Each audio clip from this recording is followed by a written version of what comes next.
Ambição, conquista, luxúria, homicídio e o poder de uma tecnologia sem igual. Essas são as pedras fundamentais do Império Romano. Eles eram movidos por um tipo de ego cultural coletivo. As construções colossais de Roma, estádios, palácios, estradas, aquedutos, se espalharam por 3 continentes e revelaram o poder e a promessa da civilização mais avançada do mundo. Essas estruturas tornaram-se símbolos daquela ideia de Roma. Mas embora os romanos tenham dominado a paisagem com enormes feitos de engenharia, eles foram impotentes para evitar a própria autodestruição. Distribuído por Logon, construindo um império, Roma. –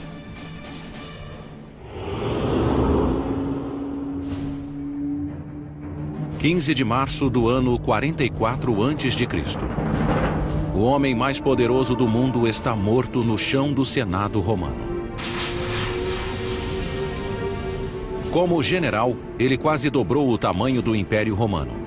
Como político, planejou uma impressionante ascensão ao poder. Mas agora esse guerreiro foi morto em Roma e por romanos. Seu nome era Caio Júlio César. A ascensão de César ao poder foi atribuída à sua vontade de ter o melhor posto no Estado romano. Ele parecia querer muito poder para si mesmo, e ele não dividia esse poder com ninguém, e isso levou diretamente ao seu assassinato.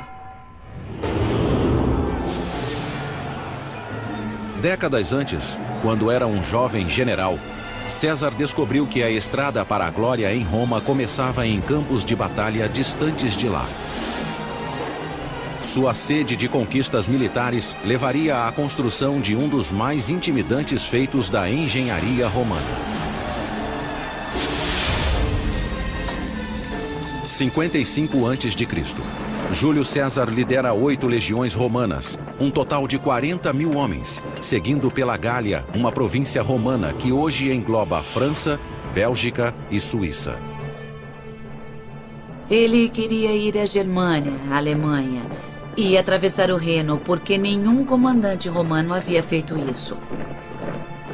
Ele queria ser um grande conquistador, como Alexandre o Grande, e ir além do que se conhecia.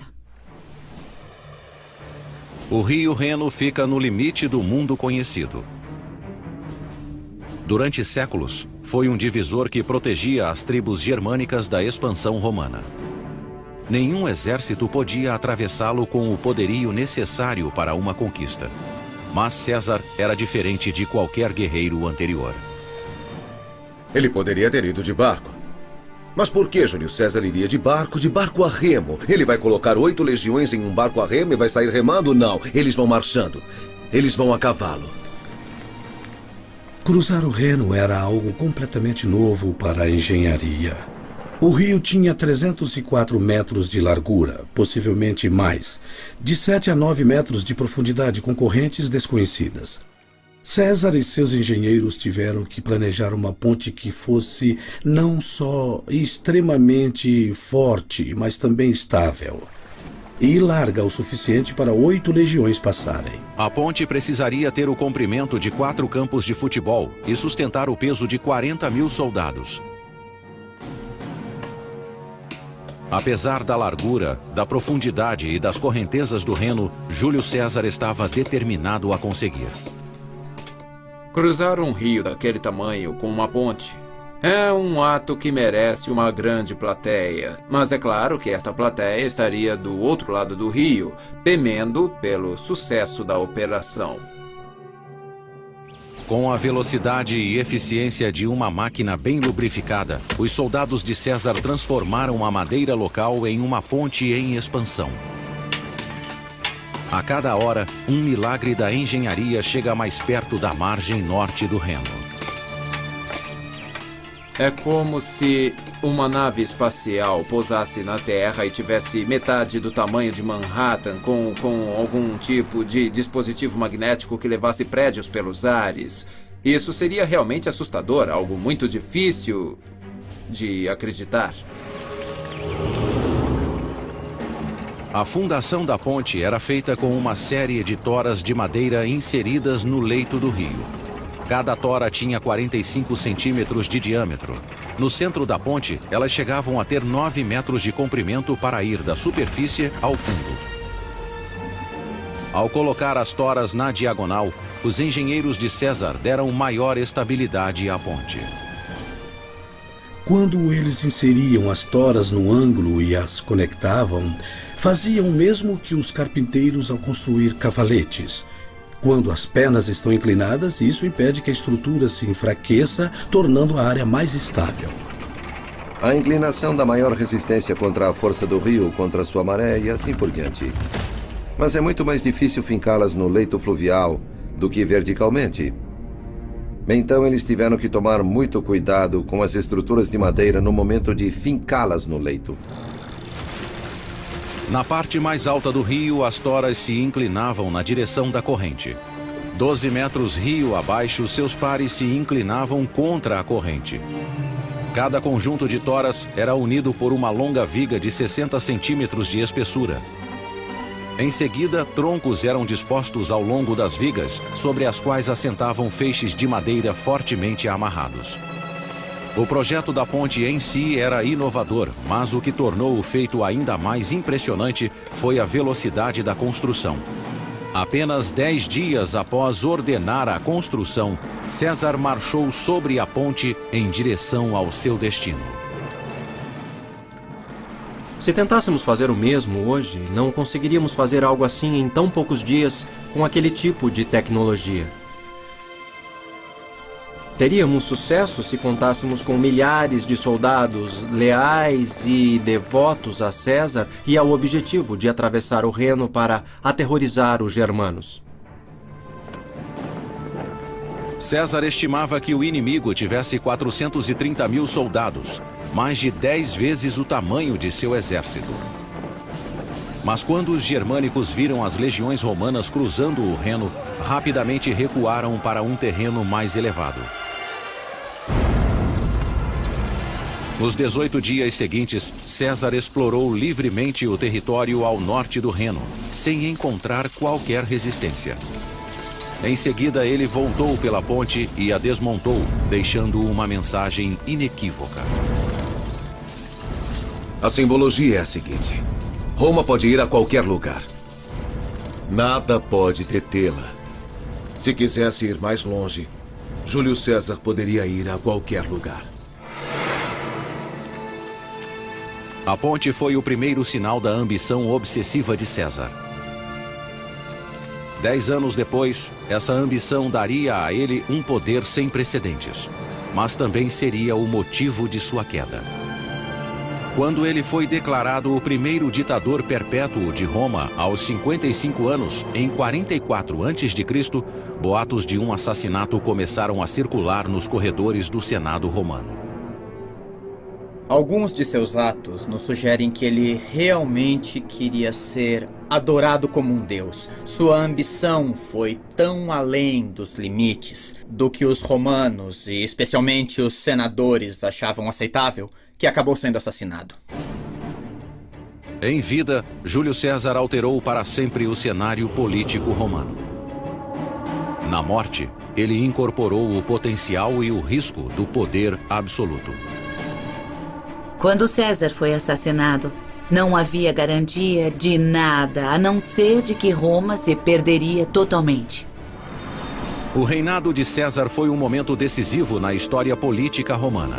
Sua conquista da Gália expandiu enormemente o alcance da influência romana. A consolidação de seu poder marcou o fim da República Romana, governada por senadores e cônsules democraticamente eleitos, e o início de um império em que tiranos podiam governar com autoridade absoluta. Alguns usariam o poder para construir obras maravilhosas de engenharia. A vaidade, excessos e ignorância de outros levariam o império à beira da destruição. Apesar de tudo, Roma se tornaria a civilização mais poderosa e avançada que o mundo já havia visto.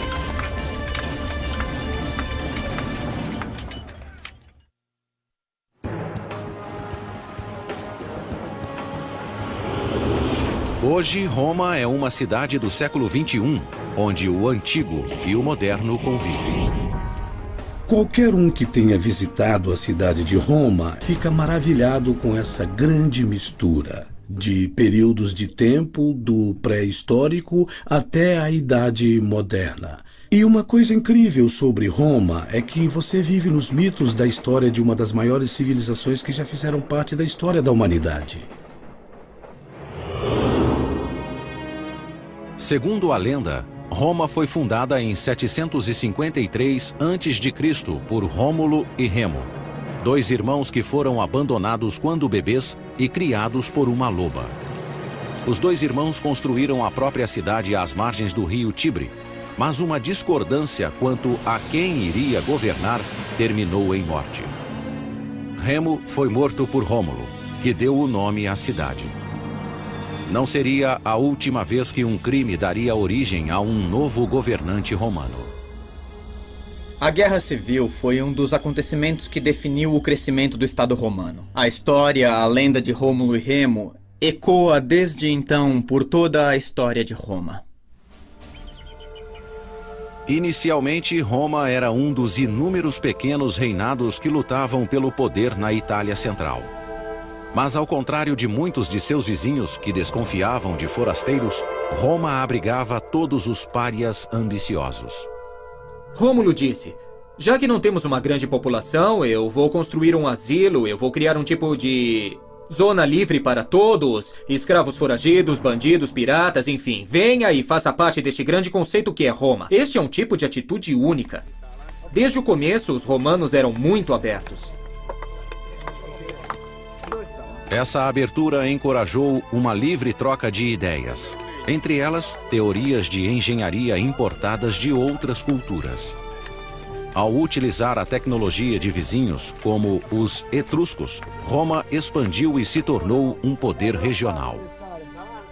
Os romanos possuíam uma incrível habilidade de pegar uma tecnologia já ultrapassada, adaptá-la às suas necessidades, melhorá-la e aperfeiçoá-la. Eles usaram as técnicas dos etruscos de construção de estradas, também de sistemas de distribuição de água através de canais, de construção de grandes e extraordinárias muralhas e de produzir algo tendo essas técnicas como base. O primeiro grande feito da engenharia romana foi a Cloaca Máxima, um grande sistema de esgotos que funciona até hoje, 2.500 anos após a construção. A Cloaca Máxima leva os dejetos da cidade até o rio Tibre. Os dutos subterrâneos do esgoto também eram usados para drenar a área pantanosa entre os vilarejos de Roma. Nesse local foi construído o Fórum, o antigo distrito central de Roma. A construção da Cloaca Máxima permitiu a passagem de Roma de um simples grupo de tribos vivendo em colinas ao redor de um pântano para uma cultura centralizada e unificada. O novo Fórum Romano, que resultou da drenagem da Cloaca Máxima, permitiu a consolidação dos romanos em um único local. Enquanto a cultura de Roma se consolidava, a influência da cidade sobre seus vizinhos começou a crescer. No século IV a.C., Roma controlava boa parte da Itália Central. Seus engenheiros foram chamados para criar uma infraestrutura de transportes para conectar o império em expansão. Na antiguidade, existiam basicamente dois tipos de transporte. Existia o transporte feito por terra, a cavalo, a pé, em carroças e o transporte fluvial. As estradas, como as conhecemos hoje, praticamente não existiam antes do Império Romano. Tudo isso mudou em 312 a.C., quando foi construída a Via Ápia. A primeira autoestrada nacional romana se estendia por 212 quilômetros, da capital até a província de Campânia. Para traçar a rota mais curta e direta para a costa, engenheiros romanos usaram um instrumento especial de topografia. Os romanos utilizavam uma ferramenta chamada groma, uma haste vertical com uma cruz no topo. Usava-se essa cruz para alinhar dois pontos. A grande diferença entre as estradas romanas e as modernas é que os romanos não conseguiam fazer curvas. Então eram linhas retas, e viravam um ângulo reto e depois iam reto em outra direção. O grande desafio, é claro, em se construir uma estrada reta para qualquer direção é deparar-se com colinas e vales e ter que atravessá-las. Então, se fosse necessário, eles cortavam pelas montanhas para levar a estrada adiante. Depois que o traçado ideal era aceito, uma trincheira larga era aberta e preenchida com areia e pedras, para fortalecer a fundação. Em seguida, uma camada de cascalho compactada com argila ou argamassa. Por cima, pedras de pavimentação arredondadas permitiam a drenagem da água. As estradas eram muito assustadoras. Você olhava e dizia, quanto tempo demorava para trazer algumas legiões? 10.000 homens por essa estrada até o meu quintal, é melhor pensar duas vezes antes de se meter com os romanos. Quando Júlio César foi assassinado em 44 a.C., Roma controlava a maior parte da Europa Ocidental e o norte da África. Tendo derrotado Cartago um século antes, Roma era a única superpotência do mundo mediterrâneo. O sucessor de César foi seu sobrinho neto, Otávio, que foi rebatizado de Augusto e coroado como primeiro imperador de Roma. No governo de Augusto, a rede de estradas romanas foi expandida até os cantos mais distantes do império. E com a estrada pavimentada, era hora de construir novos destinos. Sob o domínio de Augusto, surgiram dezenas de cidades do estilo romano, com fórum, teatro, anfiteatro, basílica e outros estabelecimentos que marcavam as cidades romanas. Para os nativos das províncias recém-conquistadas, as novas cidades validavam o estilo de vida romano. As pessoas iam para essas novas cidades, esses centros urbanos que simbolizavam a civilização, com um novo padrão de vida, bons empregos. O dinheiro estava ali, como nos dias de hoje as pessoas vão para onde o dinheiro está e, em consequência, os habitantes destas novas cidades realmente acataram as ideias romanas. A própria cidade de Roma foi a melhor propaganda que os romanos tinham, e essas cidades sobreviveram até os dias de hoje. Londres, Bonn e Paris são o resultado da expansão de Roma, de sua cultura por meio das cidades. Os engenheiros romanos tinham uma arma secreta para construir estruturas maiores, mais fortes e em menos tempo. Concreto à prova d'água misturado com uma areia vulcânica chamada pozzolana. Os primeiros concretos eram mistura de cal e água, que, apesar de serem coesos, não eram fortes, e as partículas tinham a tendência a se separar facilmente. Mas o concreto romano, a pozzolana, reagia com o cal, dando um concreto como o moderno, muito mais forte.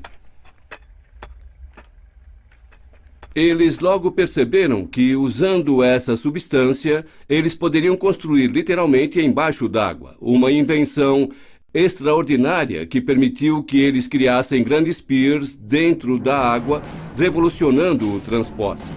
Se as pontes pudessem ser construídas, haveria pontes permanentes em vez de pontes de madeira.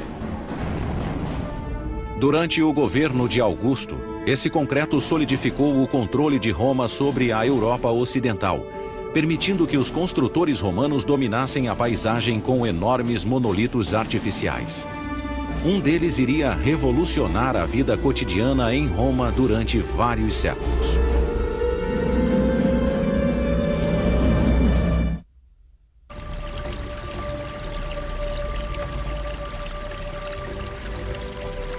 No primeiro século da era cristã, Roma era a única superpotência europeia.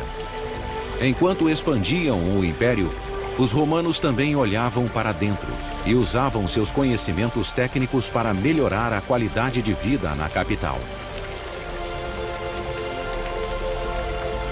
De todos os feitos da engenharia romana, nenhum alterou tanto a vida diária como a água corrente. O sistema de distribuição de água de Roma foi um grande salto em relação ao que aconteceu antes. Na capital, 11 linhas de aquedutos levavam água para os cidadãos, transportando ao todo 800 milhões de litros por dia, a partir de fontes nas montanhas a quilômetros de distância. O que os aquedutos fizeram foi revolucionar o cotidiano do cidadão romano. Não só dos jardins e vilas dos mais ricos ou palácios do imperador, mas do cidadão comum. Havia muita água disponível na cidade de Roma, e isso sustentava uma grande população. Os aquedutos promoveram o crescimento de uma nova cultura urbana. Com o fornecimento constante de água, quase 1 milhão de pessoas viviam com limpeza e conforto na capital. A água dos aquedutos retirava os dejetos humanos e mantinha a cidade limpa. Por isso os romanos se consideravam superiores, eram mais limpos do que os outros. Nenhum império sozinho pode levar o crédito pelo sucesso dos aquedutos. Eles foram construídos ao longo de vários séculos. Mas foi o imperador Cláudio, um homem desfigurado que sofria de gagueira, que teve o maior impacto no abastecimento de água de Roma. Antes de subir ao poder, Cláudio era motivo de riso. Considerado inválido, ele era até escondido do povo.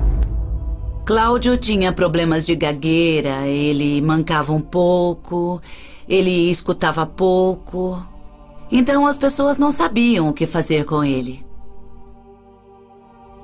Apesar das deficiências, Cláudio foi inteligente o bastante para tomar o poder quando teve a oportunidade.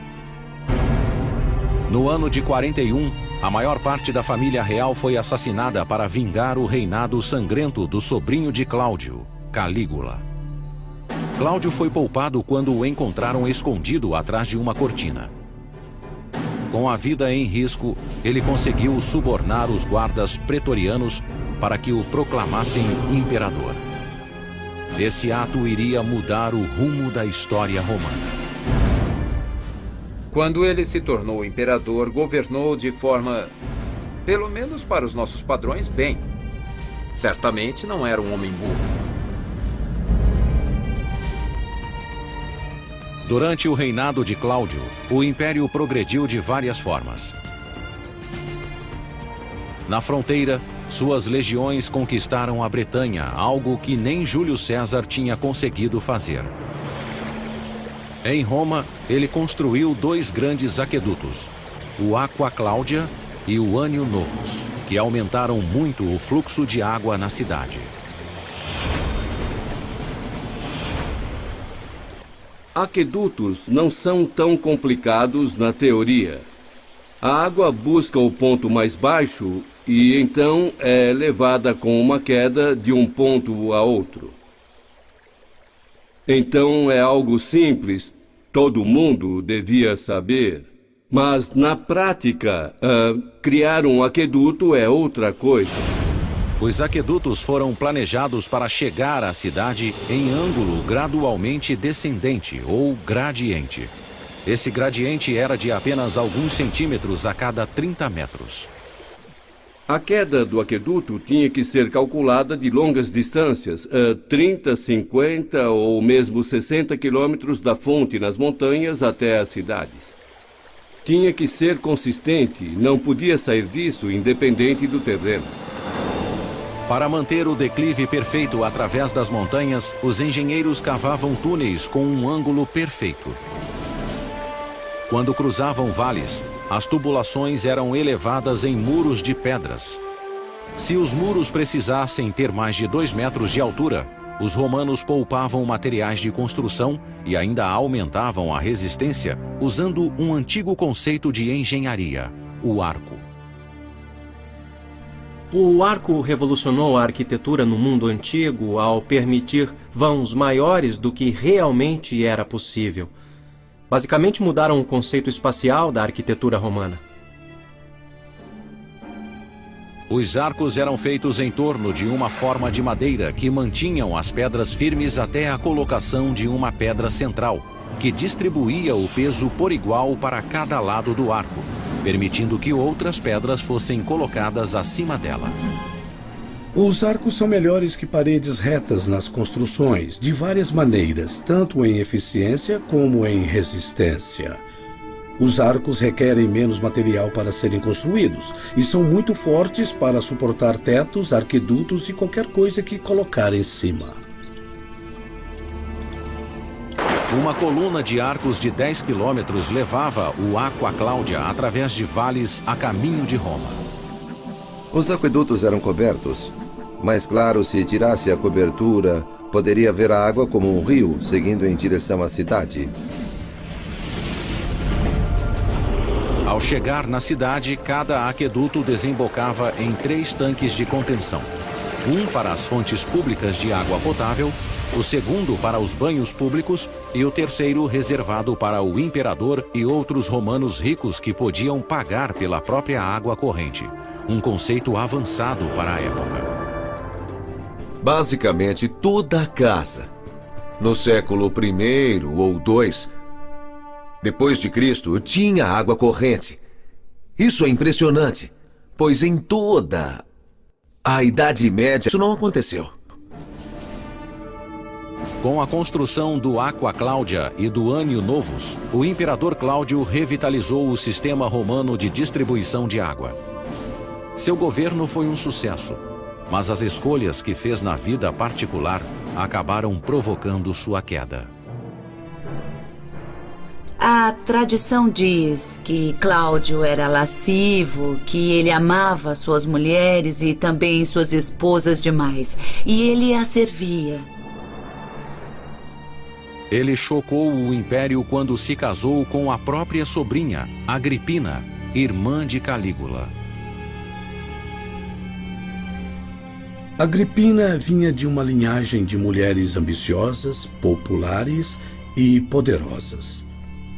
Ela era como a Cleópatra de sua época. Ela era determinada, muito orgulhosa e era ambiciosa, terrivelmente ambiciosa. Depois de viver cercada por imperadores a vida toda, Agripina queria sentir o gosto do poder.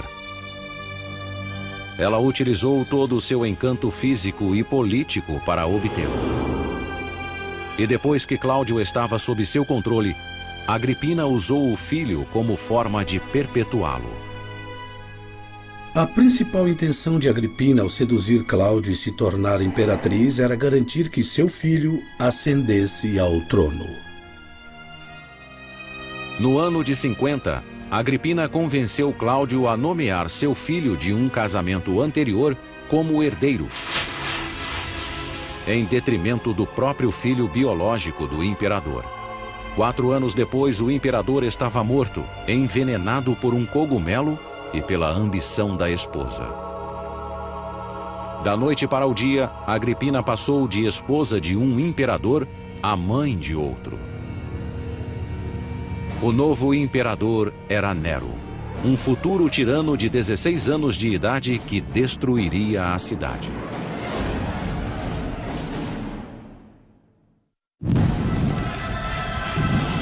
O ano é 64. Um pequeno incêndio se torna um inferno de uma semana que reduz grandes áreas de Roma a cinzas, deixando milhares de desabrigados. O incêndio de 64 foi um dos mais devastadores de Roma. E dizem que das 14 regiões de Roma, pelo menos 10 delas foram afetadas. Algumas foram completamente destruídas. Deve ter sido grande o número de indivíduos mortos no tumulto, ou que foram mortos pela fumaça ou pelo próprio fogo. O maior suspeito de ter provocado o incêndio foi o próprio imperador. Nero foi supostamente visto tocando sua lira no topo de uma torre próxima enquanto o fogo ardia.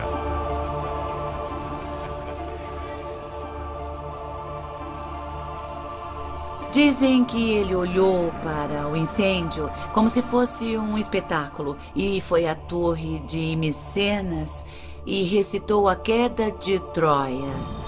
Dizem que Nero tocava música enquanto Roma queimava. Seus atos após o incêndio também foram incriminadores. Nero confiscou 1/3 da cidade incendiada como propriedade particular e construiu o mais extravagante e egocêntrico monumento do Império, um complexo de palácios ocupando 80 hectares do centro de Roma.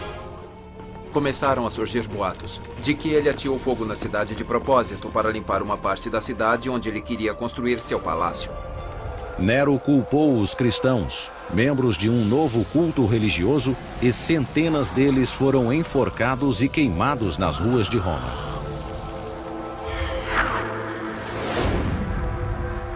Esse foi o mais recente de inúmeros atos abomináveis do legado doentio de Nero. Ele deu a cabeça da ex-mulher de presente à nova esposa a pedido dela. E depois ele a matou a chutes quando estava grávida em um acesso de raiva. A maioria dos atos pelos quais Nero é famoso ocorreu depois do pior de todos: o assassinato da própria mãe. Agripina, que tinha levado Nero ao poder matando seu marido Cláudio, era a mãe mais dominadora da antiguidade. Ela esperava dividir o poder com o filho. Ela não aceitou servir Cláudio nem o seu filho. E isso, claro, deu a ela seu ultimato. A sede de Agripina por poder enfureceu Nero. Em 59 d.C., 5 anos depois de tornar-se imperador, o jovem de 21 anos mandou que seus guardas matassem a própria mãe. Quando os guardas chegaram, Agripina simbolicamente pediu a eles que a esfaqueassem no útero. Ela disse: acerte aqui primeiro. Nero saiu daqui. Muito dramático. Nero foi assombrado pela visão do fantasma da mãe pelo resto da vida. Foi assim que ele acabou totalmente louco. Nero, com o tempo, foi se tornando cada vez mais solitário. E, ao mesmo tempo, ele foi se tornando talvez mais paranoico e muito mais cruel. Foi em meio a esses delírios que Nero começou a construir o mais caro Palácio do Prazer do Império em terreno público e com dinheiro público.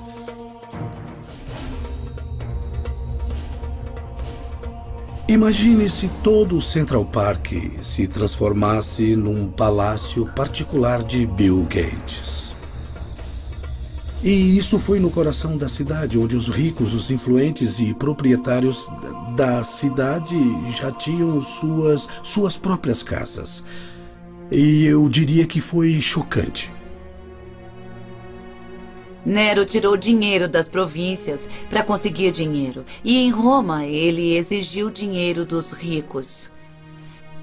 Eles entregavam o dinheiro a ele e depois eram mortos. Deve ter sido uma época assustadora para se viver. A Casa Dourada de Nero foi construída com a dor e o suor do trabalho forçado. Na Roma antiga, a escravidão era uma prática comum e aceitável. 1 em cada 3 pessoas que moravam na cidade era escrava. As conquistas de Roma seriam impensáveis sem os escravos. O trabalho escravo fazia parte do que gerava os lucros necessários para manter e para expandir o império. Não há dúvida de que o trabalho escravo foi muito significativo para a construção desses projetos grandiosos que definiram a essência da Roma imperial. O novo palácio de Nero refletia a percepção divina que tinha de si mesmo. Foi projetado para evocar uma mansão litorânea no coração da cidade. Vinhedos, jardins e pastos para animais selvagens cobriram o que antes havia sido o centro de Roma. O coração do complexo seria um lago artificial e um pavilhão com passeios cobertos de 2 quilômetros de comprimento. Uma grande ala desse pavilhão, com 150 cômodos, existe até hoje, enterrada sob a Roma moderna. Seu interior cavernoso demonstra o domínio romano de outra inovação: o teto em abóbada. A abóbada nada mais é do que um arco estendido ao longo do eixo. Ao construir o molde uma vez e construir um arco, move-se o molde, faz-se outro, move-se, faz-se outro e cria-se uma abóbada. Um jeito eficiente de construir para os romanos. Quando a Casa Dourada foi terminada 4 anos depois, o imperador Nero exclamou: "Finalmente posso começar a viver em uma casa digna de um ser humano."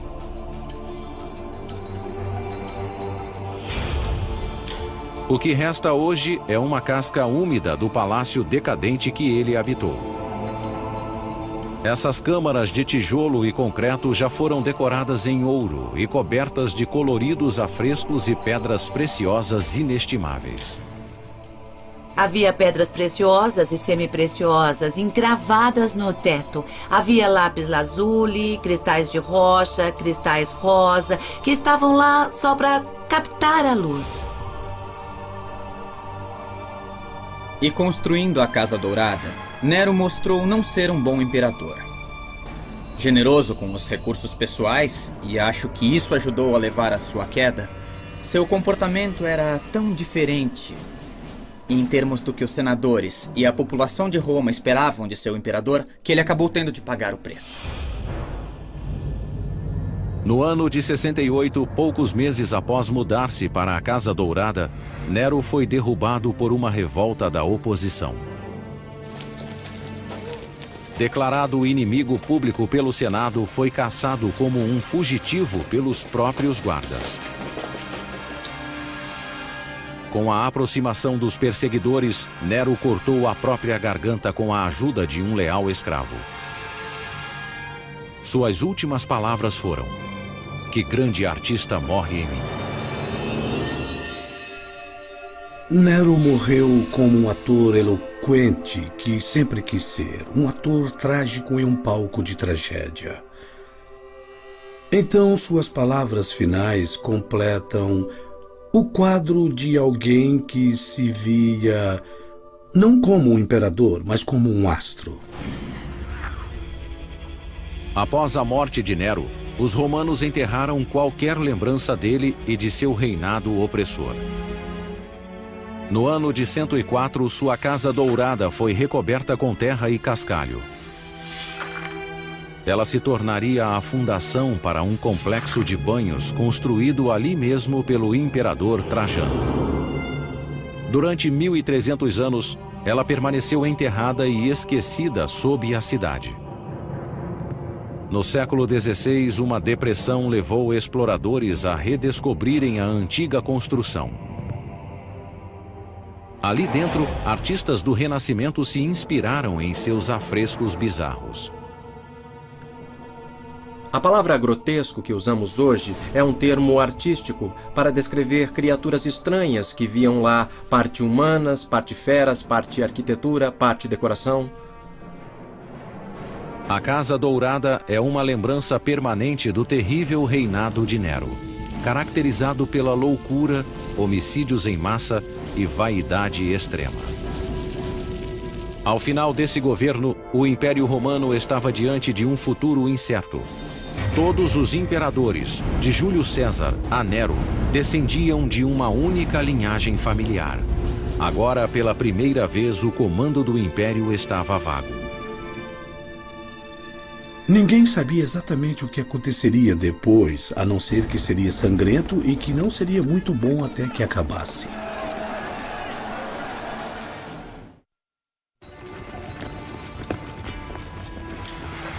Ano 69 da Era Cristã. Nero está morto após tirar a própria vida. Pela primeira vez desde o assassinato de Júlio César, Roma não tem um herdeiro para o trono.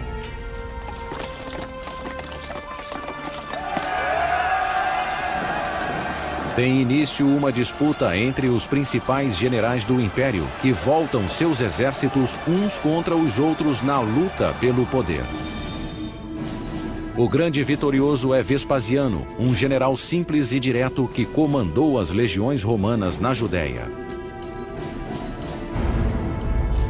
Ele não tem sangue real e é bem diferente de seu tirânico predecessor. Vespasiano era o anti-Nero.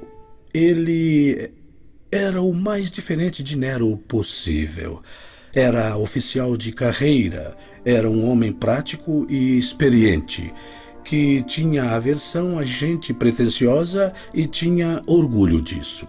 Vespasiano era do tipo que preferia assistir ao futebol ou à ópera.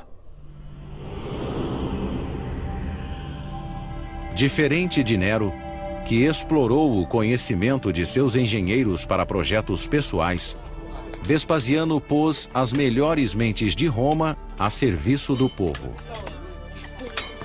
Ele começou drenando o enorme lago construído por Nero nos jardins de seu palácio.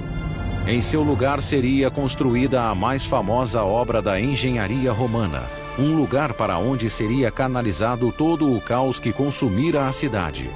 Ele seria chamado de Anfiteatro Flávio, mais conhecido como Coliseu. A declaração que Vespasiano fez foi: estou pegando um espaço usado por um mau imperador e transformando-o em um espaço público, que será usado para a diversão do povo romano. Foi uma propaganda muito ousada.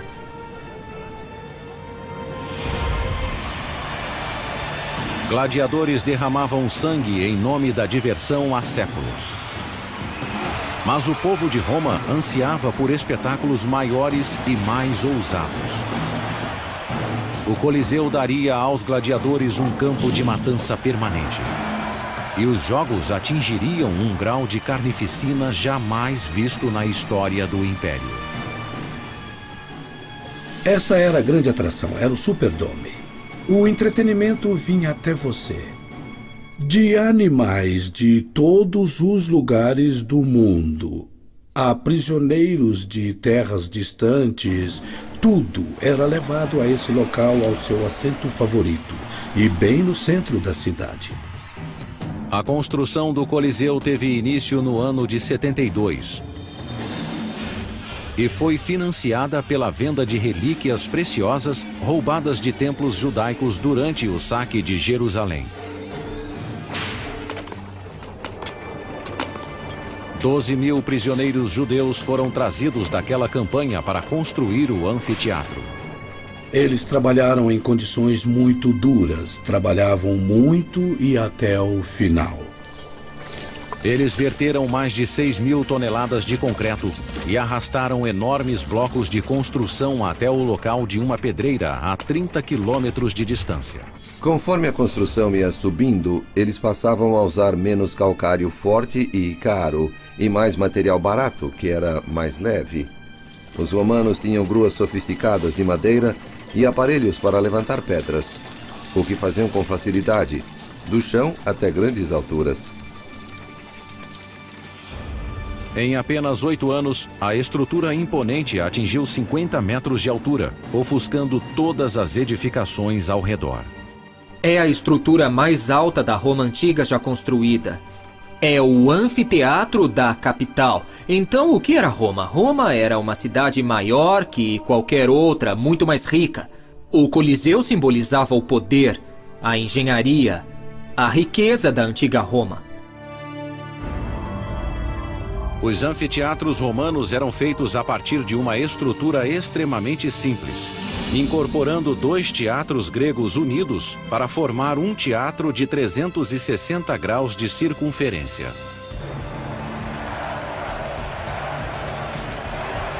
O Coliseu estabeleceu um novo padrão em design de anfiteatros romanos. Uma rede complexa de corredores e escadas permitia a entrada e a saída de 70 mil pessoas em tempo recorde. Assim como nos estádios atuais, quem entrava no Coliseu tinha um ingresso correspondente ao número de um portão de entrada. O projeto do complexo visava a controlar a multidão e dar conforto a todos. Havia 110 fontes de água potável e 2 banheiros grandes para atender à lotação completa. O Coliseu tinha até um teto retrátil. Nos dias quentes, uma lona era desenrolada sobre a parte superior para proteger os espectadores do sol. Ela era operada por marinheiros romanos posicionados em torno da arcada superior do estádio. Eles a moviam de acordo com o sol e com o vento. Assim, o Coliseu tinha circulação de ar, sombra, e eles ficavam nas arcadas, movimentando as hastes pelos buracos que vemos pelo lado de fora, e que sustentavam a lona que cobria o local. Em 80 d.C., o Coliseu estava pronto. Mas Vespasiano não viveu para ver a inauguração de seu maior monumento. Ele morreu de causas naturais 1 ano antes. Quem conduziu a cerimônia de inauguração foi seu filho e sucessor, Tito. Durante 100 dias consecutivos, os romanos lotaram o Coliseu para ver todo o tipo de carnificina imaginável. 5.000 animais foram mortos em um único dia. Milhares de gladiadores e prisioneiros perderam a vida lá. Fora da arena, matanças nessa escala ocorriam apenas em guerras, mas dentro dela, era apenas diversão. Durava o dia inteiro.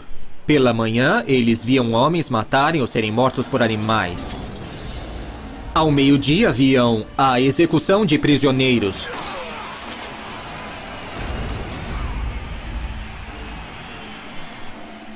E, finalmente, à noite, o evento principal.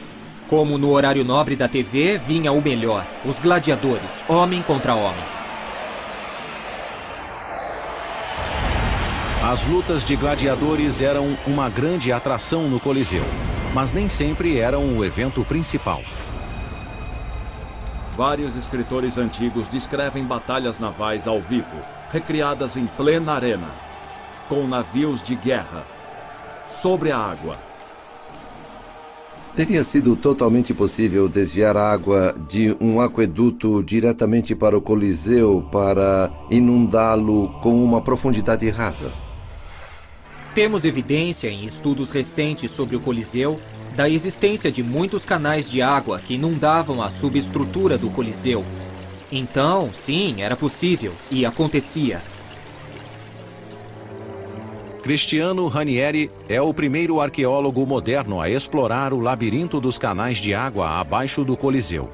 Ele acredita ter encontrado provas da existência de um sistema de encanamento usado para inundar a arena para as batalhas navais. Nós encontramos sob a arena túneis bem antigos, mais velhos que o Coliseu, da época de Nero. Portanto, da mesma época do Domus Aurea. Os canais de água construídos abaixo do lago artificial de Nero foram deixados intactos quando o Coliseu foi construído em cima. Eles poderiam ter sido adaptados para inundar e drenar a arena. Nestas imagens inéditas, Cristiano lidera uma equipe de mergulho nesses antigos canais e na água poluída com detritos de 2 milênios. Abaixo do Coliseu, ele descobre um tanque de contenção diretamente ligado a um aqueduto próximo. Cristiano acredita que a água era desviada daquele aqueduto para a arena.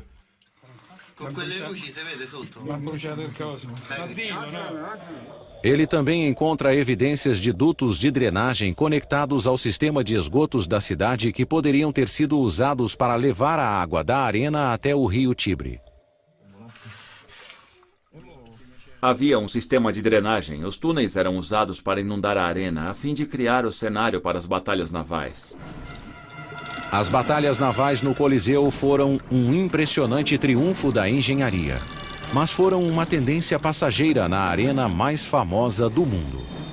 Após uma década, as operações de inundação foram abandonadas em favor de uma reforma que iria revolucionar os jogos. Uma nova subestrutura de 2 andares abaixo da arena chamada hipogeu. Nele havia um sistema de elevadores e alçapões por onde tigres e gladiadores armados surgiam repentinamente do solo e matavam vítimas despreparadas. Embora o verdadeiro espetáculo ocorresse na arena, a base, o centro nervoso, o sistema de suporte da arena era embaixo, no hipogeu. Onde havia leões, jaulas para animais selvagens, gladiadores afiando as espadas e presos condenados em celas se preparando para a morte. Quando os jogos começavam, abria-se um alçapão no chão e um elevador trazia um leão ou pantera para a arena. Quando o alçapão se abria, tudo se inundava de luz e ouviam-se os gritos dos espectadores.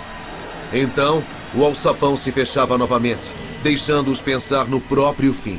Entre gritos, lamentos e cheiro de sangue de animais e homens.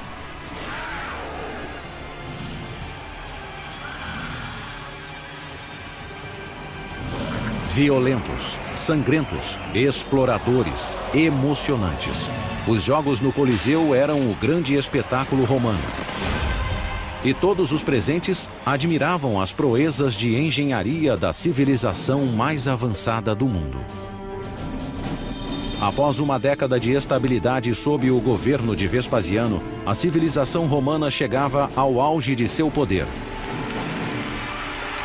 E a próxima geração de governantes usaria esse poder para construir milagres humanos ainda maiores e mais ousados.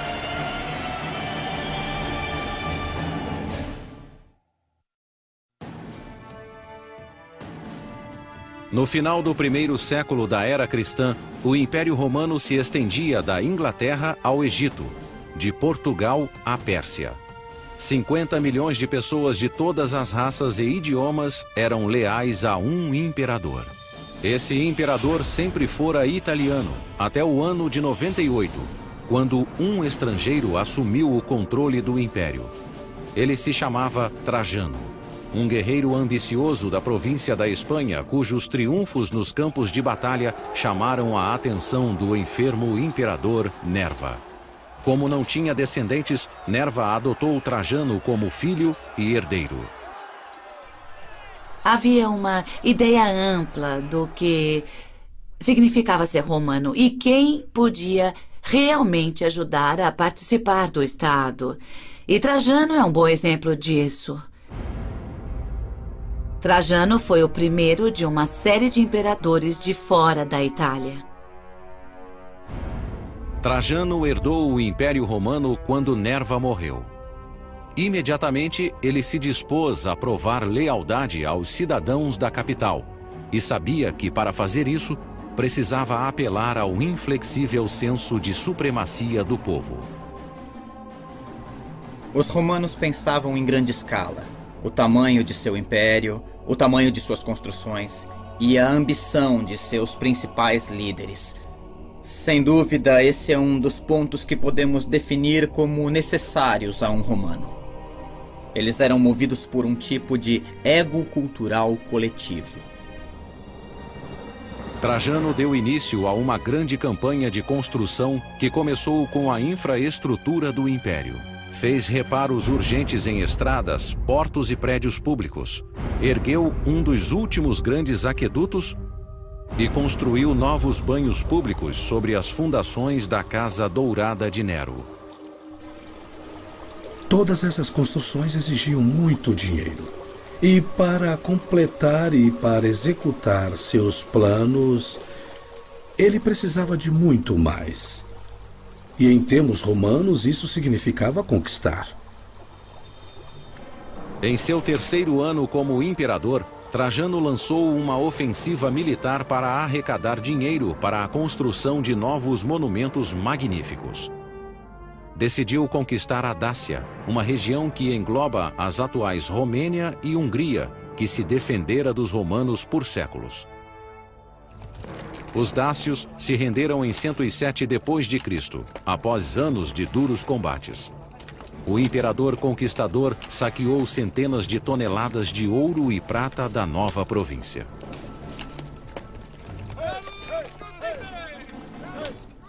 Trajano foi o imperador que mais estendeu as fronteiras do império. Ele conquistou grandes áreas e, com isso, conseguiu mais dinheiro, mais bens, mais pilhagens que qualquer outro imperador, o que significava que tinha muito mais dinheiro à sua disposição. O imperador instalou a nova capital em um grande espaço público que aliviaria o congestionamento no centro da superlotada Roma. Desde o início da República, o antigo Fórum Romano era o centro do governo, do comércio e da cultura. Os templos de deuses como Saturno e Vesta ficavam ao lado de tribunais e bibliotecas. Mas à medida que Roma se tornava a capital do mundo, ela se desenvolvia além das fronteiras originais. O Fórum foi uma parte importante da vida romana, mas o sucesso da cidade e a pressão da população eram tão grandes que precisavam continuar construindo de tempos em tempos. Cada imperador que assumia construía uma nova parte do Fórum para seu pessoal. Na época de Trajano, Roma era uma metrópole com 1 milhão de pessoas que crescia cada vez mais. Então ele encomendou o próprio Fórum, maior do que os de todos os anteriores juntos. Trajano não tinha tanto dinheiro, mas tinha engenheiros habilidosos, pessoas que faziam o concreto. Portanto, eles tinham uma vantagem. Eles podiam concluir e criar melhor e mais rapidamente do que nas épocas anteriores. O homem que projetou o Fórum de Trajano também era um estrangeiro, Apolodoro de Damasco. Era um arquiteto grego que havia projetado pontes militares para Trajano durante as batalhas contra a Dácia. Nessa guerra, ele provou ser um gênio da arquitetura. Agora ele enfrentava um outro desafio: a falta de terrenos para abrigar a grande visão de Trajano. E claro, como nas construções modernas, a localização é importante. Então, se um imperador quisesse algo em um determinado local, tinham que nivelar o solo de alguma maneira. Para obter um terreno plano desse porte no centro de Roma, Apolodoro ordenou aos construtores que cortassem um enorme bloco da colina Quirinal adjacente ao antigo Fórum. Era uma época... Há milhares de anos antes da dinamite, os romanos tinham de remover grande quantidade de terra e limpar a paisagem só com a força humana, a força de dezenas de milhares de escravos trabalhando o dia inteiro com pás e picaretas. Imagine um exército de formigas carregando um pão. Elas não vão fazer tudo de uma vez, vão quebrar e carregar em pedaços pequenos. Um exército de escravos romanos escavou metodicamente a parede rochosa, desfazendo 38 metros de elevação e criando um terreno de mais de 55 mil metros quadrados no coração de Roma. Lá, uma cidade de mármore foi erguida à medida que o imperador espanhol e o arquiteto grego refaziam a capital.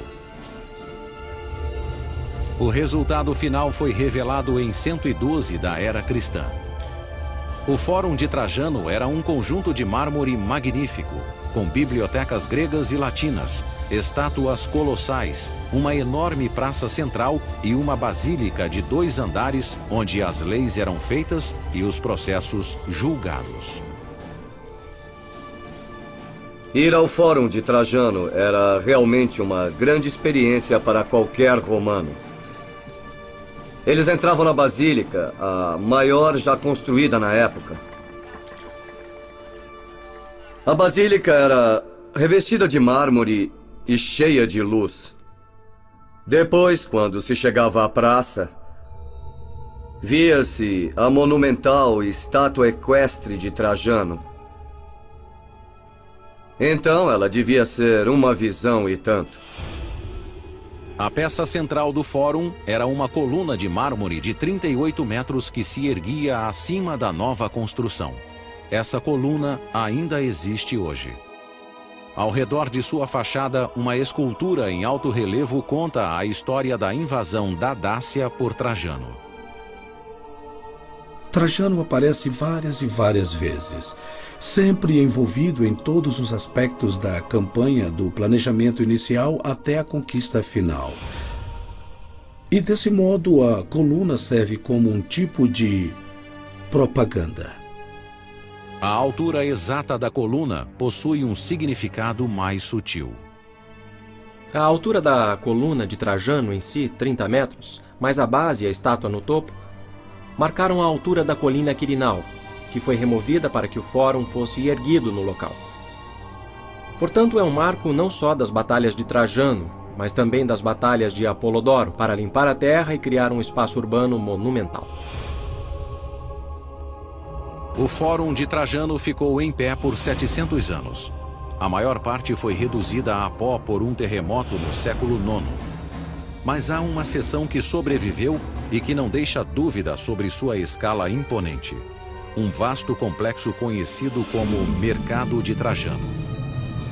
Apolodoro escorou o penhasco de 38 metros que ele criara, construindo um mercado romano de 6 andares diretamente na encosta da colina.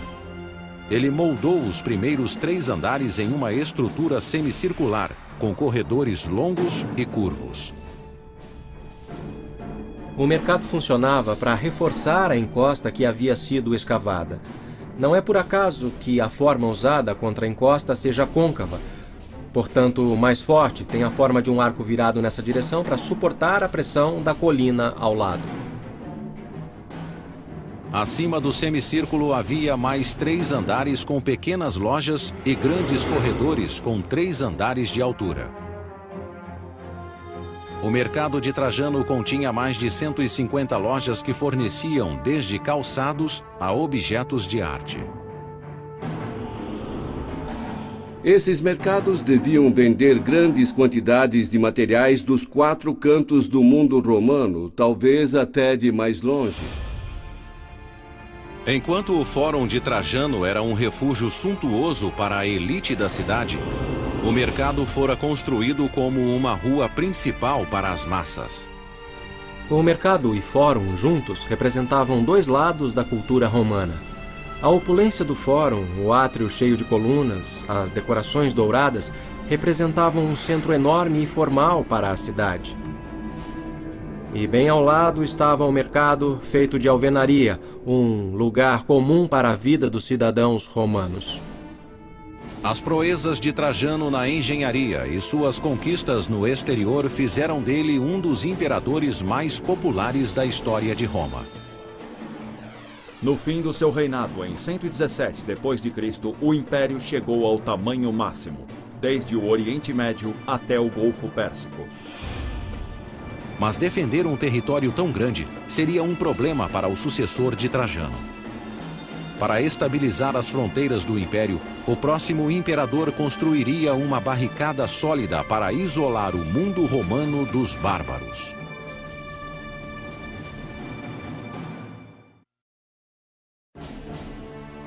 Quando morreu no ano de 117, o imperador Trajano tinha levado o Império Romano ao auge em tamanho e riqueza. Mas as desvantagens de tal dominação logo se tornariam evidentes. Trajano não tinha filhos biológicos. Então, após sua morte, o controle do império passou para seu filho adotivo, Adriano. Adriano, como Trajano, era um militar habilidoso. Mas Adriano percebeu que o império não conseguiria manter suas fronteiras. Quanto mais fronteiras fossem estendidas, claro, mais dinheiro era necessário para defendê-las. Então ele não procurava conquistar territórios, mas controlar os que já possuía. Uma evidência concreta da política de defesa de Adriano pode ser encontrada atualmente em uma região remota no norte da Inglaterra, a 2.400 quilômetros de Roma. Quando Adriano subiu ao poder em 117, a região norte da Bretanha era uma fronteira selvagem, onde os soldados romanos enfrentavam as ameaças dos invernos congelantes e dos ataques bárbaros. Então, no ano de 122, Adriano visitou as linhas de frente. O imperador rapidamente concluiu que o único modo de domesticar a Bretanha era controlando seus próprios soldados primeiro. Os romanos sempre acreditaram que, havendo soldados servindo ao Estado romano, eles deviam trabalhar. Se não fossem disciplinados, os soldados romanos começariam a desperdiçar o tempo, a jogar e não fariam a coisa certa. Adriano colocou suas legiões para trabalhar na fortificação mais ambiciosa já concebida por um romano. A construção de um muro de defesa de 117 quilômetros que atravessaria o país. Hoje, a ação do tempo reduziu a muralha de Adriano às suas fundações. Mas a muralha tinha 4,5 metros de altura, com parapeitos que acrescentavam quase 2 metros. Um poço de 3 metros foi cavado na base, obrigando eventuais invasores a uma escalada de 9 metros de altura antes de enfrentar as legiões romanas do outro lado. E se os invasores conseguissem ultrapassar a muralha e passar pelos guardas romanos, ainda teriam de superar mais um obstáculo: a vala, um poço de 36 metros de largura que corria por trás do muro, de costa a costa. A muralha de Adriano funcionava mais como uma barreira psicológica do que física. A monstruosidade de sua fachada interminável servia como uma lembrança do indiscutível domínio romano. De certo modo, pode-se comparar a muralha de Adriano ao Muro de Berlim. Ou seja, uma muralha destinada a manter pessoas para dentro e para fora e a evitar uma mistura que poderia ser incontrolável. O grande divisor de Adriano seria a maior fortificação de pedra do mundo romano. E foi a mais desafiadora e eficaz em função do terreno irregular do norte da Bretanha. Os engenheiros posicionaram a muralha da maneira mais estratégica possível. Fica ao longo de um penhasco, em direção ao norte. A geologia natural da paisagem os ajudava a construir uma estrutura mais defensiva.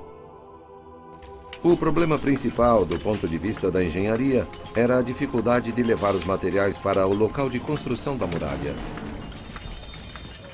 Foram necessárias 3 legiões, totalizando entre 15 e 25 mil homens para assumir a tarefa de mover os blocos de pedra para o local de construção.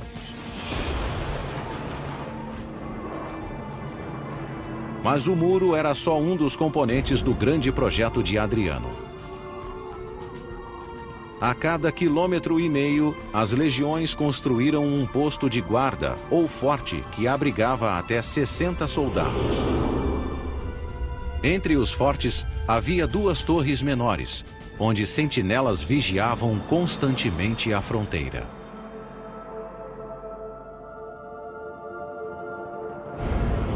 Ao longo da muralha foram construídos 17 superfortes que podiam abrigar 1.000 soldados romanos.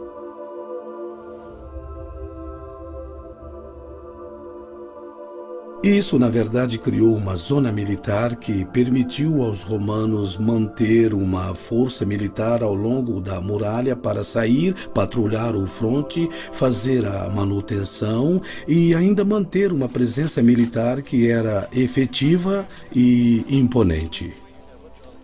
Cada superforte tinha de 1 a 2 hectares e possuía um salão de reunião, um templo, tendas, um hospital e uma casa de banho. Tudo o que fosse necessário para manter um exército.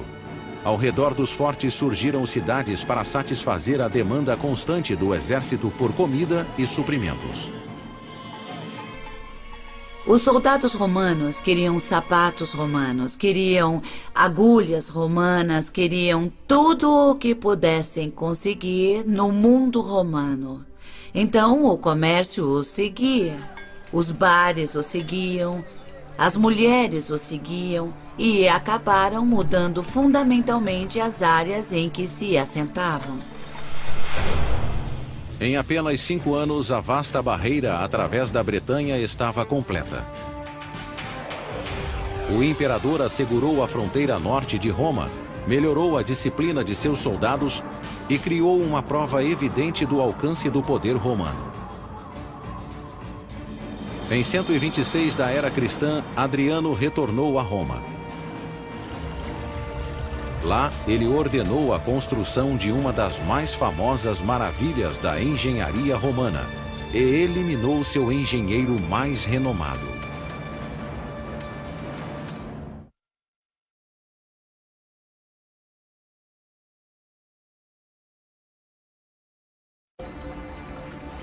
Em 126, Adriano retornou a Roma depois de uma inspeção militar de 5 anos nas fronteiras romanas.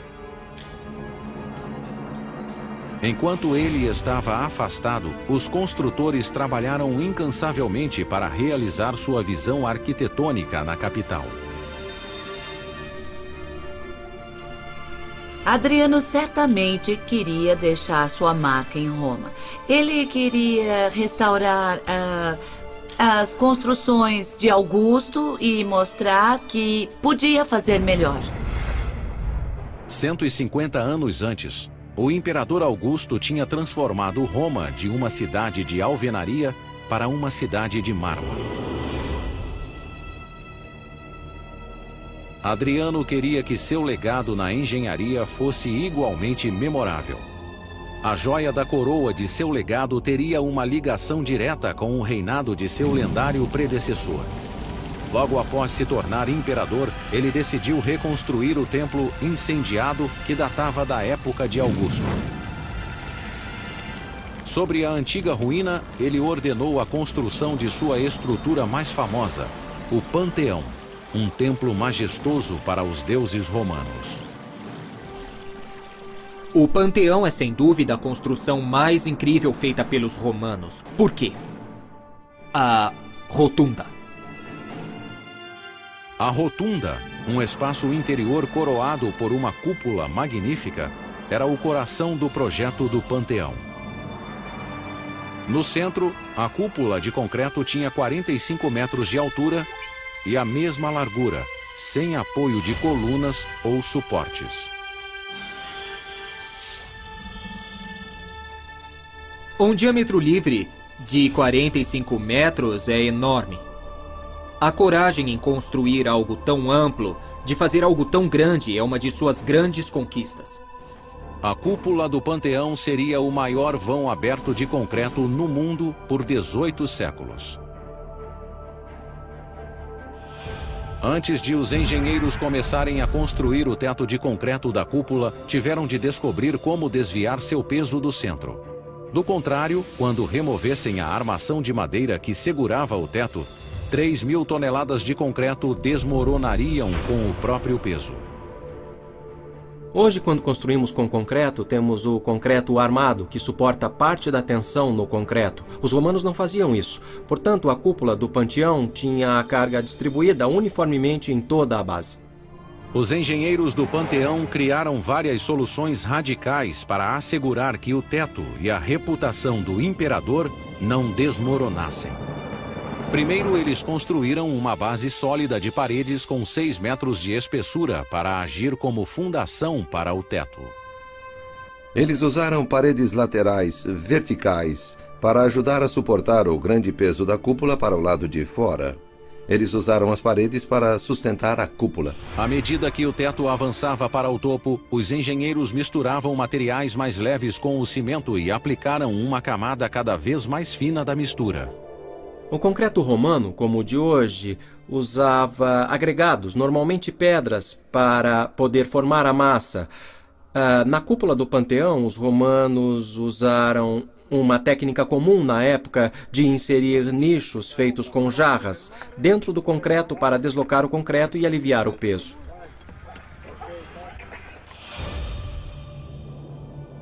Para deixar o teto ainda mais leve, os construtores moldaram alvéolos no teto que serviam para 2 propósitos engenhosos.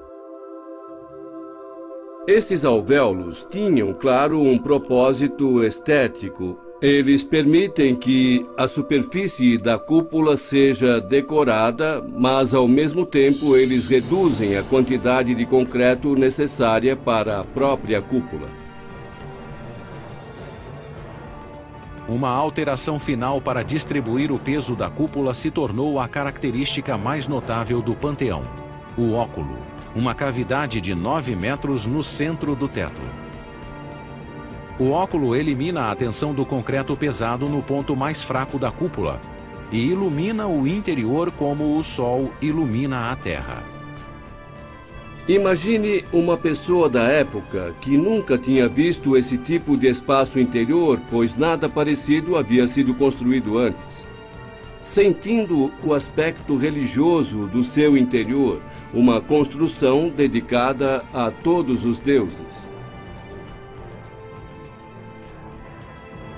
Os engenheiros do Panteão queriam a perfeição e quase alcançaram. Mas uma falha misteriosa no projeto ainda intriga os observadores atuais.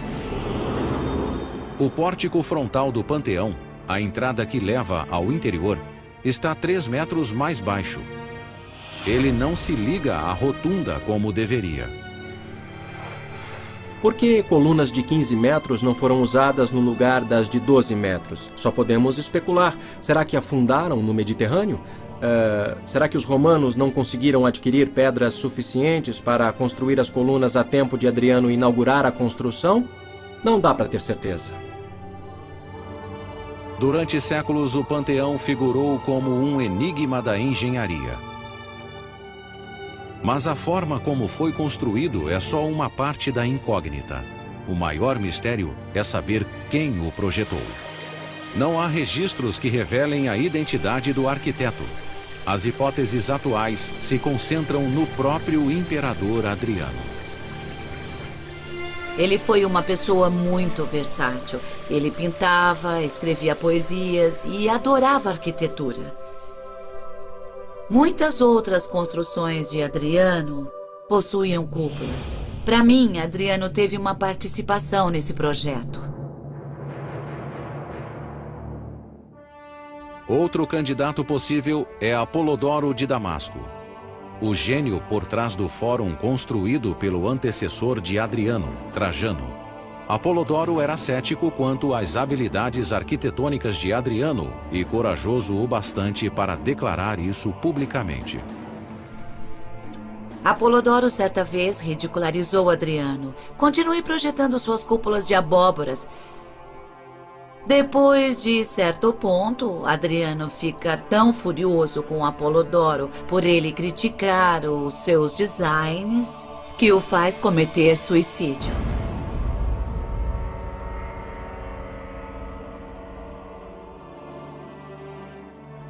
No ano 138, 8 anos após ordenar a morte do maior arquiteto de Roma, Adriano morreu de causas naturais aos 62 anos de idade.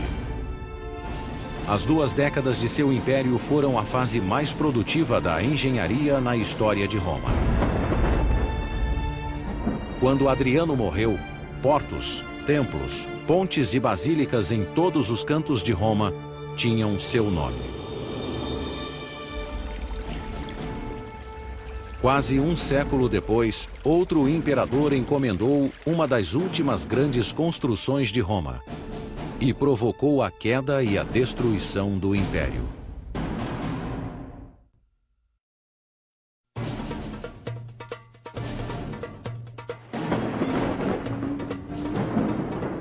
Nas décadas que se seguiram à morte de Adriano, o Império Romano se manteve dominante na Europa, África do Norte e Oriente Médio. Seus imperadores detinham autoridade absoluta. seus exércitos permaneciam invencíveis e seus arquitetos continuavam a impressionar.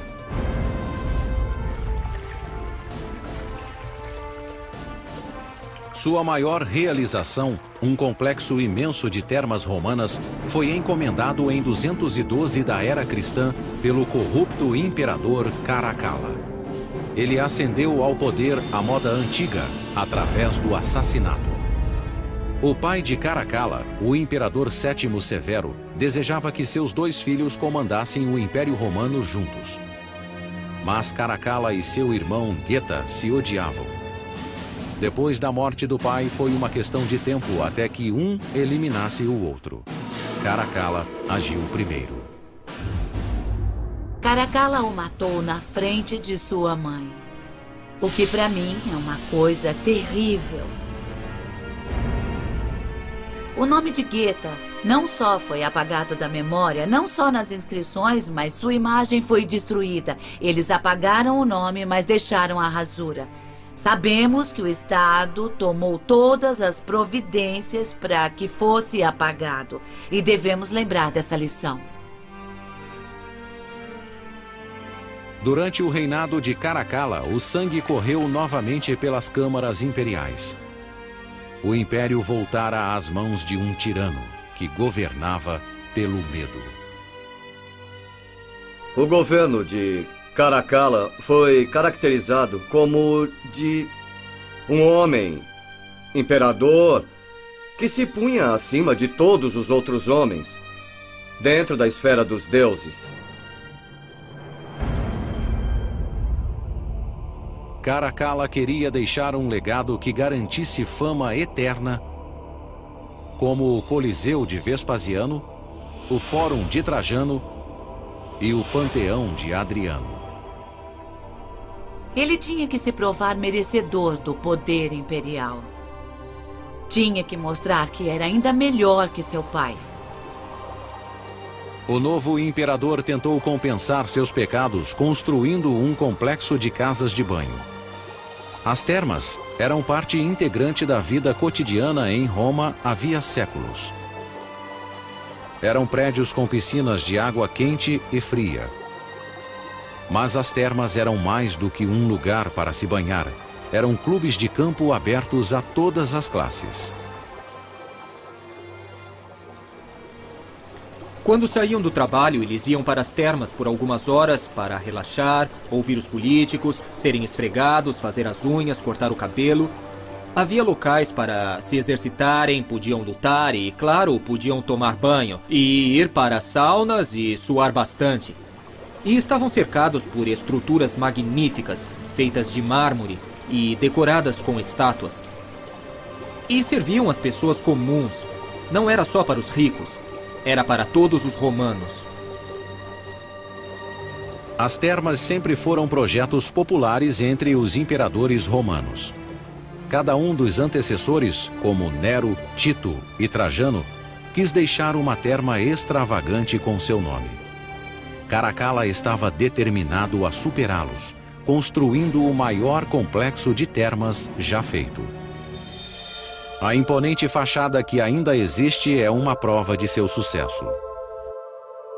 Como podem ver, pelas ruínas ao nosso redor havia uma série de salas enormes em que tinham piscinas do tamanho de piscinas olímpicas que serviam para banhos de temperaturas diferentes, salas para banhos particulares e áreas em que as pessoas podiam se reunir. O prédio central era maior do que a Basílica de São Pedro e decorado de cima a baixo com ouro e mármore. O piso era coberto com mosaicos intricados, dos quais ainda restam fragmentos. Ao redor do prédio principal havia espaços abertos para eventos de atletismo, prédios separados contendo bibliotecas, lojas, restaurantes e até bordéis em seu perímetro. O complexo acomodava confortavelmente quase 2.000 pessoas de uma só vez. Essa pequena cidade recebia mais pessoas todos os dias. As enormes salas são prova da engenharia e habilidade das pessoas que as construíram. Superaram quaisquer termas construídas anteriormente. Os empregados de Caracalla trabalharam ao máximo para terminar as termas rapidamente. Para construir uma casa de banho tão magnífica em 5 anos, devia haver de 5 a 10 mil pessoas trabalhando, diariamente, por 5 anos seguidos. O prédio visto na superfície era só parte da história.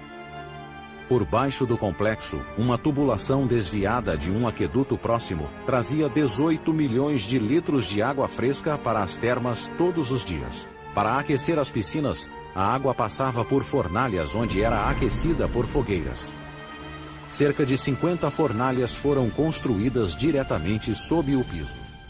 O piso dividia literalmente romanos ricos e bem-sucedidos dos escravos e trabalhadores do submundo que viviam em difíceis condições, como em fornalhas, alimentando o fogo e engasgando com fumaça, vapor e assim por diante. Aqui em cima, estas belas câmaras decoradas com mármores, mosaicos e tetos esculpidos deviam lembrar o paraíso.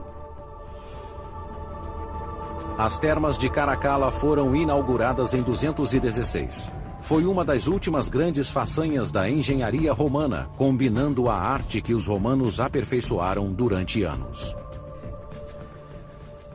Em um complexo de banhos como o de Caracalla, reuniram-se as conquistas feitas pela engenharia romana. A produção de tijolos, a alvenaria, a importação de mármore. Havia a velha tradição de Roma de construir sistemas de água e aquedutos, mas também os sistemas de drenagem e esgoto. Havia também muita experiência no uso de concreto, o que permitiu que criassem grandes espaços para serem cobertos com grandes cúpulas e abóbodas. As termas de Caracalla foram um grande sucesso, mas o mesmo não pode ser dito de seu reinado. Enquanto seu projeto favorito exauria a economia romana, Caracalla dilapidava os cofres públicos nas invasões da Pérsia e da Armênia, regiões orientais que não eram controladas por um imperador romano desde Trajano, um século antes. Como Trajano, Caracalla esperava concretizar seu legado através das conquistas. No entanto, ele selou o próprio destino. Em 217, após 6 anos de um reinado de crueldade e intimidação, Caracalla foi esfaqueado pelos próprios guardas durante uma campanha militar no Oriente. No mesmo ano, um incêndio devastador destruiu o Coliseu e a alma da capital. O anfiteatro foi reconstruído 20 anos depois, mas o império nunca se recuperou. Os dias de glória de Augusto, Vespasiano e Trajano pertenciam a um passado distante e jamais retornariam.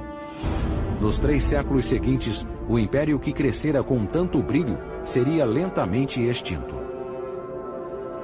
Os prováveis motivos do declínio não caberiam em um livro. Alguns dizem que a metalurgia os envenenou, outros dizem que foi a decadência e uniões consanguíneas da elite, outros ainda dizem que foi falta de um exército treinado e falta de defesa. Acho que o Império Romano era grande demais para ser governado de forma eficaz, para ser administrado e para criar um sentido real de comunidade. Nos séculos V e VI, tribos germânicas saquearam Roma repetidamente, exigindo terras e dinheiro. Em 537, uma tribo invasora desferiu o golpe mortal, destruindo as mais importantes artérias da cidade, seus aquedutos. Sem a água corrente com a qual os cidadãos estavam habituados, a grande cidade sucumbiu. Sem água, as pessoas não conseguiam viver na cidade grande. Os jardins e as fazendas não podiam ser irrigados. A população de 1,2 milhões caiu para 12 mil, um decréscimo considerável de 99%.